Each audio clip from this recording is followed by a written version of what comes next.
So let's return back to CJ Mark Recktenwald to talk a little bit about Hawaii's judiciary and the Chief Justice's priorities for 2021. CJ, I'll throw it over to you. What are some of your priorities for this session? Well, thank you so much. I mean, one thing, again, I'm very excited to report, that you saw the Joint Outreach Center, that Rep. Matayoshi was showing in that video. We're going to be out there with the Community Outreach Court on Monday. So we're really excited.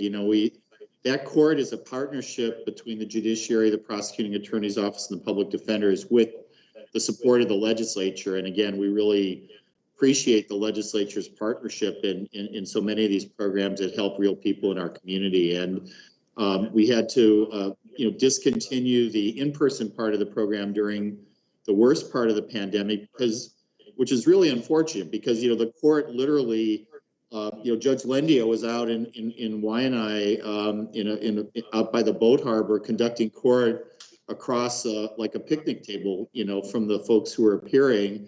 And that was really important. But, obviously because of the pandemic, we had to scale back in person. So we restarted out in Maili back in November. And now the next site that we're restarting is going to be in Kaneohe, and we are going to be using that facility. And so it's going to be fascinating because you'll have a mix of the prosecutor, public defender there in the building, Judge Lendio in her office, the court staff in their offices, service providers remote, and ready to jump on to a link with the clients who are coming into court. So it's really it's a beautiful thing, and I'm glad that we've been able to restart it remotely. It really does offer hope to folks who, I think, just a sort of spiral that people can get into with not being able to pay their tickets, not having sort of just a in court, out of court, in court, out of court. And I think it really does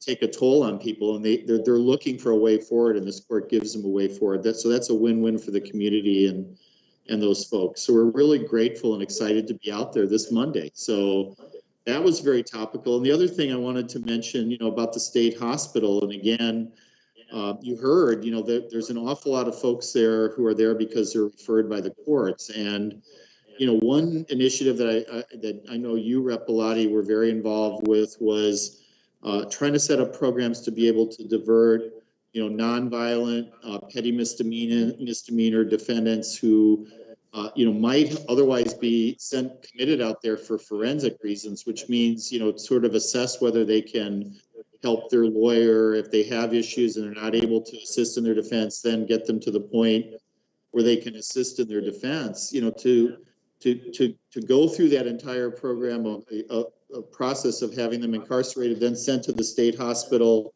spend months to come back to court to maybe have a time served disposition because it's a relatively, small nonviolent case is really just, and then release them to the community without follow-up services, just seemed like not a great use of our resources. So I know you and others, the governor, and we came together and held a statewide forum in the fall of 19 that identified this new approach of having the ability to divert folks, who are, again, nonviolent, charged with low-level offenses, to give them community-based treatment so that we're not using those beds for those individuals, and we can save them for folks who really need them. So again, it's just rethinking how we're doing criminal justice in a way to make sure that we are, in fact, getting the best results to maintain the safety of the public using the scarce resources we have. So, that's really at the heart of a lot of what we're doing, is trying to find better, more effective ways to get to the root causes of problems. Another program I mentioned in my remarks was Girls Court, which is, again, teenage girls who are coming into the juvenile justice system, getting involved in drugs, theft, other kinds of, beginning to go down a road that we don't want them to go down, and really using a team approach, a judge, court staff, treatment professionals, and involving their families to really just work with them, set up a good peer groups, good mentors, strong role models for them help them begin to move in the direction of being able to, live happy, law-abiding lives. And so, that's another program that's really important, and, really our priorities coming into this session. And I really appreciate Chair Nakashima, who will be on the program in a moment, for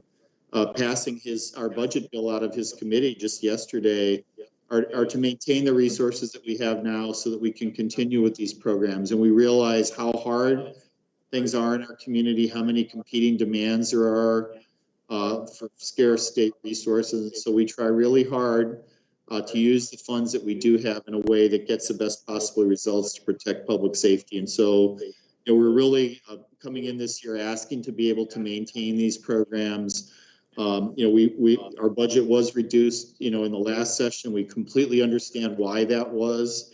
And, we appreciate, Chair Luke and Chair Della Cruz, the Finance and Ways and Means chairs, for the hard decisions they have to make. And, we just respectfully come in and try to demonstrate why these programs are important to help people in our community, and respectfully ask for the legislature's support. So budget is our number one sort of focus this session, as I guess it is really kind of across the board.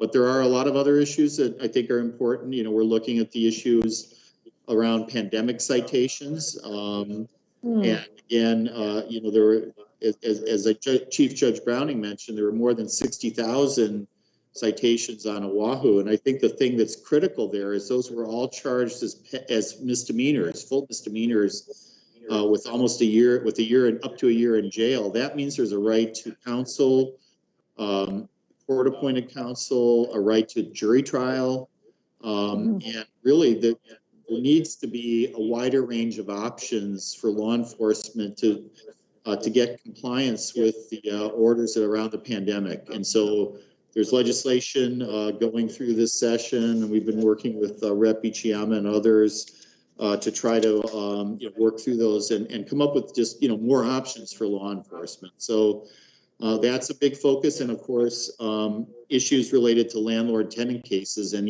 with the pandemic, we really are facing a coming sort of deluge of cases, and that could be really devastating for our community. And so, again, in our district court, Judge May, Judge Lendio, and others have been working with the mediation centers and the Legal Aid Society, lawyers who represent landlords, to try to set up a process so as many of these cases as possible can be mediated without coming to the courts, and we can tap into the CARES Act money that's been provided to the state for tenant rental assistance to try to keep people in their homes, be fair to the landlords, and not have the courts overwhelmed with these cases. And, Rep. Nadine Nakamura has been a big leader in that, and we've enjoyed working with her as well. You talk about all of these initiatives, CJ, and I can see exactly who's working on it. And I think what I appreciate about it, and something that I think is different that our public should know, is the kind of collaboration that it has to take to address these wider problems. So I really appreciate that you have your judges also at the table. And how we talk about these things, we're setting up the process and the framework, and then we have to let the individual cases run through that process and framework. But I think it's so important that we have this kind of dialogue. So I really appreciate it. And your commitment to access to justice. Did you want to mention, because I know you're a longtime proponent of access to justice, but do you want to mention anything about the work of the Access to Justice Commission, or some of the future things you folks are looking at? I think that, again, we've had a longstanding focus here in Hawaii that started with the creation of the commission back in 2008, a recognition that, there are just huge numbers of people who cannot afford a lawyer to represent them in civil cases. It's really striking in some contexts, our family courts, landlord-tenant, debt collection cases. So we need to give those folks resources so that they can come to court and be able to present their side of the story. So we've done that in a lot of different ways. Self-help centers across the state where attorneys come to volunteer to give, some brief legal information or advice is probably the signature initiative of the commission. Since the first one was opened in Kauai back in 2011, more than 30,000 people have gotten help from those centers across the state at almost no cost to the public. And of course, in the pandemic, we had to make those services remote. So I think we've had 1,400 remote consultations. So again, the idea that we need to focus on access to justice, we need to think about ways to ensure that people are able to come to court and present their side of the story, whether virtually or in person, are critical. And I really appreciate your role, Rep. Belatti, in that effort. And of course, my colleague, former colleague, Justice Simeon Akoba, a great leader of the commission, as is Joe Cardoza, a retired judge from Maui. And they're really looking at innovative ways of trying to ensure that people have their voices heard. And, you know, again, with the pandemic, there are opportunities now to make ourselves more accessible through remote technology. And you know, that's important for the commission and important for us, as we have to make sure we're not leaving anyone behind who doesn't have access to Wi-Fi or a phone. And so we really have put an emphasis on trying to show people where there are Wi-Fi spots, show them what they need to do to participate remotely, and have a kiosk here at our Supreme Court Law Library where folks can participate remotely if they don't have a place to do that. So we can't leave people behind because of the so-called digital divide. Yeah, you know, that topic, that the theme of the digital equity has come up time and time again, and it's coming up in schools, at the legislature, at the judiciary. So it really is a topic that crosses all kinds of sectors. We have only 2 minutes. So I want to give you 30 seconds. You want to talk about CIP projects that you have on deck that you're thinking about, and then a final question. Well, you know, for us, I mean, we're very grateful. We were able to open the Keahu'olu Courthouse in Kona back in 2019. We're so grateful we had that facility for that community. And in Central Oahu, the Wahiawa Civic Center, which was funded by the legislature last session, that's in the planning stages now. That'll give us a home for our courthouse there. I think enable us to serve the Central Oahu community in really a much more meaningful and robust way. So we're very, very grateful for our partnership with the legislature.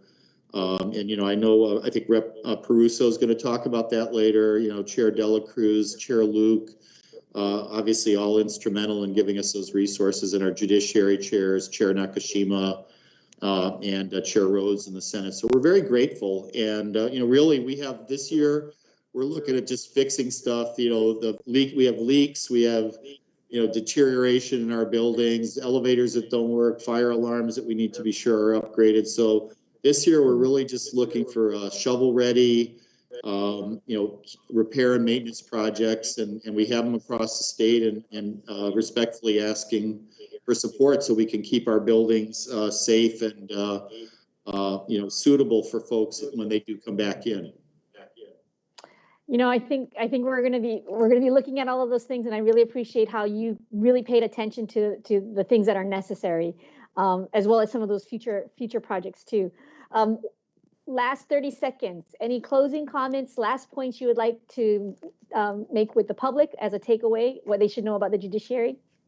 Well, I think we have the opportunity to create the courts of the future. The court said, if you step back and looked at how do you want a court system to operate in the 21st century, we've had to answer that question and answer it fast. And I think that we have the opportunity to really make a judiciary that's more accessible, more transparent, and as a result, more fair. And we need to take advantage of that opportunity. We will, and we're going to keep serving folks, keeping our community safe, keeping our recovery on track, and making sure that when people are in our courthouses, that we do everything possible, and we'll make sure that they're going to be safe when they're here. And that's been our touchstone throughout this pandemic, and that's going to continue to be our touchstone.